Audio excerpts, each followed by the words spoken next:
19 تەمووز لە شۆرشی ڕۆژئاواوە بەرەو دامەزراندنی سیستەمی خۆبەڕێوەبەری. 12 ساڵ پێش ئێستا لەگەڵ دەستپێکردنی بەهاری عەرەبیدا گەلی ڕۆژاوای کوردستان شۆڕشیان بەرپا کرد و سیستەمی خۆبەڕێوەبەریان لەسەر بناغەی فکر و فەلسەفەی ڕێبەر ئۆجەلان دامەزراند.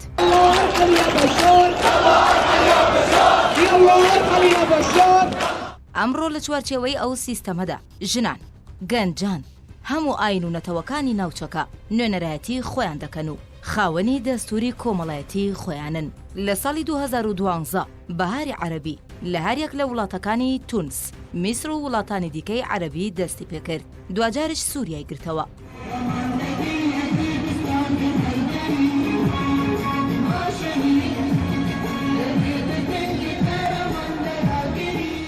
پاشان شۆڕشی گەلی کورد لە ڕۆژئاوای کوردستان لە 19 تەمووزی ساڵی 2012دا لە کۆبانێ چەخماخەیدا.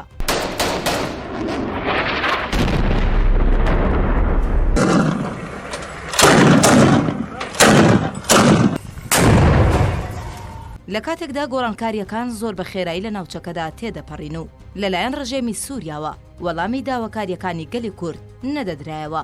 بۆیە گەل لە 19 تەمووز لە کۆبانەوە ڕاپەڕینی بەرپا کرد و هەموو دام و دەستگاکانی ڕژێمی لە ڕۆژئاوای کوردستان وەدەرناو ڕۆژئاوای کوردستانی ڕزگار کرد.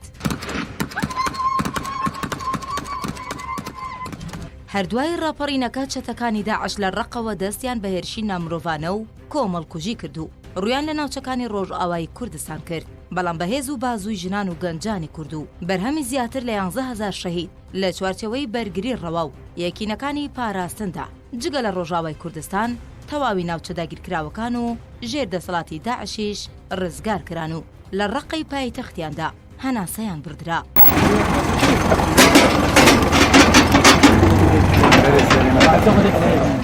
لەگەڵ ئەو سەرکەوتنە مەزنانەدا لە ڕۆژئاوای کوردستان سیستەمی خۆبەڕێوەبەری باکووری ڕۆژهەڵاتی سووریا کە لەسەر بناغەی فکر و فەلسەفەی ڕێبەری گەلی کورد عەبدوڵڵا ئۆجەلان خۆی بونیادناوە دامەزرا. لەو چوارچێوەیەدا لە ئێستادا هەموو گەلان و ئاینەکانی ناوچەکە نوێنەرایەتی خۆیان دەکەن و هەموو مافەکانیان بۆ دەستەبەرکراوە.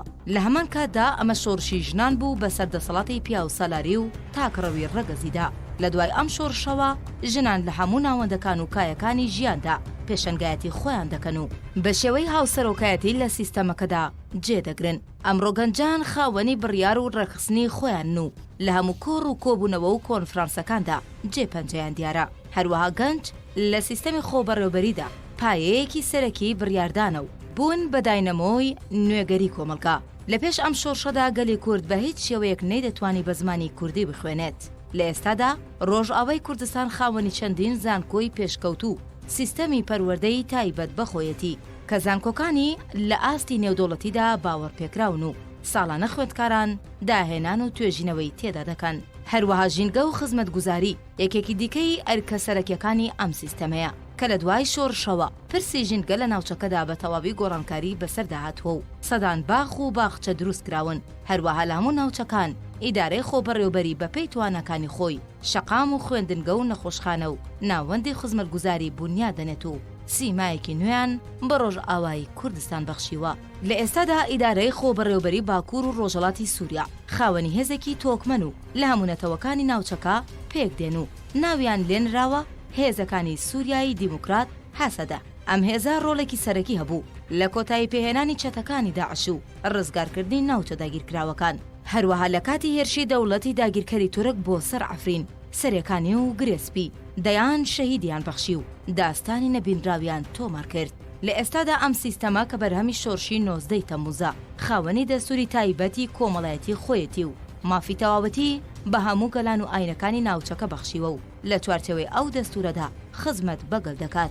لەگەڵ ئەو دەستکەوتە مەزنانە دەوڵەتی داگیرکەری تورکیش هەڕەشەکانی بۆ سەر ڕۆژئاوای کوردستان زیاتر کردووە و هەموو ڕێو ڕێبازێک تاقی دەکاتەوە تاوەکو گەلی کورد نەگات بە هیچ دەستکەوتێکی. بۆ ئەو مەبەستەش هەرچەندە ئەردۆغان پێشتر بە بکوژ ناوی بەشار ئەسەدی دەهێنا، بەڵام ئەمڕۆ بۆ ئەوەی هەردوو لا پێک بێن و گەلی کورد لە ناوبەرن بە بەڕێز ناوی دەهێنێت و داوای ئەنجامدانی دیداری لێ دەکات. لە ئێستادا ئیرادەی خۆبەڕێوەبەری باکوور و ڕۆژهەڵاتی سووریا و هێزەکانی سووریایی دیموکرات دەست لەسەر سینگن و هەمیشە لە ئامادە باشیدان بۆ هەر هێرشێکی داگیرکەری نوێ و ئامادەن بە گیانی خۆیان پارێزگاری لەو دەستکەوتانە بکەن کە بەرهەمی شۆڕشی 19 تەموزی ڕۆژ ئاوای کوردستانە.